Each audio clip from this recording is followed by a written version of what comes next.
आखिरकार बवाल होता है दिल्ली में, सारा मामला होता है दिल्ली में, लेकिन पटना वाले खान सर के ऊपर क्यों गाज गिरती है, उनके कोचिंग सेंटर को क्यों सील किया जाता है। इन तरह की तमाम सवालों का जवाब जो आपने थंबनेल देखकर क्लिक किया है आपके जहन में उठ रहा होगा। इन सब सारे मुद्दों के मामले को मैं साफ करूंगा, जरा सा धैर्य रखिए। नमस्ते, मैं अश्विनी श्रीवास्तव, आप देख रहे हैं महाराजगंज एक नई सोच।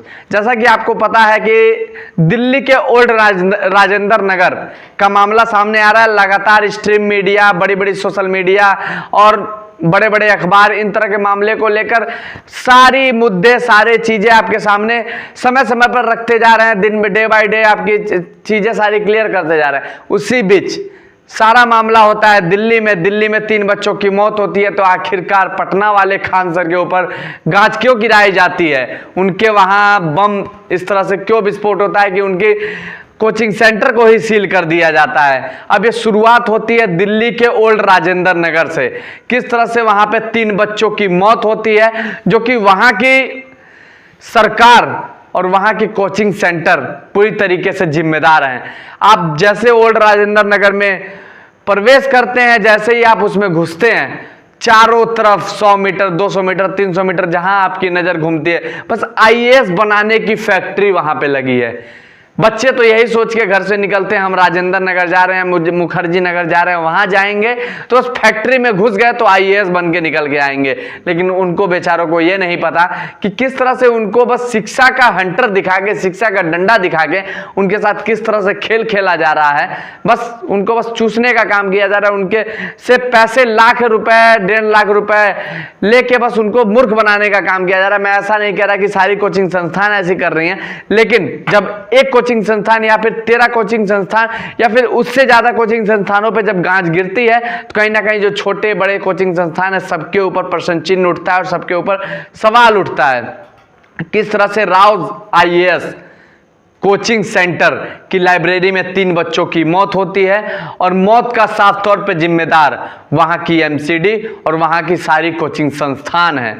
किस तरह से जो क्राइटेरिया है, एक क्राइटेरिया होता है कि आप कोचिंग सेंटर में इतने ही बच्चे रख सकते हैं या फिर इतनी वेंटिलेशन की जुगाड़ होने चाहिए, इतने फायर की जुगाड़ होनी चाहिए, मतलब। लेकिन जब जांच में ये मामला सामने आता है, जब बच्चे, ये मामला जब बढ़ता जाता है, बच्चे इसको लेकर प्रोटेस्ट करते हैं, जब बच्चे रोड पे उतरते हैं, तो दिल्ली के राज्यपाल महोदय पहुंचते हैं और सारे कोचिंग सेंटर की जांच के लिए कह दी जाती है। और जांच भी तो देखिए किस तरह से होता है। जांच होता है दिल्ली में, लेकिन एसडीएम साहब किस तरह से पटना वाले खान सर के कोचिंग पे पहुंच जाते हैं। और क्या डर, जिस चीज का डर था वही हुआ। जो खान सर की वीडियो सोशल मीडिया पे ट्रेंड करती है, वायरल होती है और ना जाने कितने मिलियन में इसके व्यूज आ जाते हैं, बच्चों के लिए इंस्पायर हैं, बच्चों को बहुत चीज़ें सिखाने का प्रयास करते हैं, सिखाते भी हैं। बहुत बच्चों को इन्होंने पढ़ाया, तो बहुत बच्चे, कई बच्चे पहली अटेम्प्ट में बहुत अच्छी परीक्षा निकाल चुके। इसी बीच पटना वाले खान सर के कोचिंग पे छापा पड़ता है और वो सारी चीज़ें निकलती हैं जो कि एक जिम्मेदार कि वहां ये नहीं सोचा जा सकता था। ऐसा नहीं होगा कि जो बड़े बड़े ये टीचर हैं, जो बच्चों को बड़ी ज्ञान वाली बातें बताते हैं, उनके भी कोचिंग सेंटर में इस तरह की बातें देखी जाएंगी और इस तरह से बस धन उगाही का लगता है कि सिर्फ काम किया जाता है। एक एक्ट बिहार में चलता है, बिहार में क्या पूरे भारत में चलता है, लेकिन राज्य के हिसाब से राज्य का एक्ट दिया जाता है, बिहार कोचिंग रेगुलेशन एक्ट, जिसके अंतर्गत ये बताया जाता है कि कोई कोचिंग संस्थान अगर आप चला रहे हैं तो किस तरह से उसको रेगुलेट करना है और किस तरह से उस कोचिंग संस्थान को चलाना है और किन किन चीजों की बातें उसमें ध्यान रखनी है और किन बाउंडेशन के तहत इसका ध्यान रखना। जब जीएम साहब उनसे बात करते हैं, उनसे ये पूछने का प्रयास करते हैं और उनके द्वारा ये कहा जाता है कि हमको 1 से 2 दिन का मोहलत दीजिए, हम आपको सारे दस्तावेज पेश करेंगे। लेकिन दस्तावेज जो आपके बिहार कोचिंग रेगुलेशन एक्ट है वो क्या कहती है? बिहार के कोचिंग रेगुलेशन एक्ट ये कहती है अगर आप कोई कोचिंग संस्थान चला रहे हैं तो उसका रजिस्ट्रेशन होना अनिवार्य है। रजिस्ट्रेशन तो होगा खान सर का, क्योंकि इतना बड़ा जो कोचिंग सेंटर चलाते हैं, खान रिसर्च सेंटर, तो रजिस्ट्रेशन में साहब पास हो जाते हैं। लेकिन फायर जो फायर की सुविधा होनी चाहिए, अगर कोई आग लगता है या फिर किसी तरह की अनहोनी होती है तो उसको पे काबू पा सकें। अगर कोई बिल्डिंग है तो वहां पे क्या होनी चाहिए, किस तरह से हवा बाहर आए बाहर जाए, वो भी वहां पे सुविधा देखिए।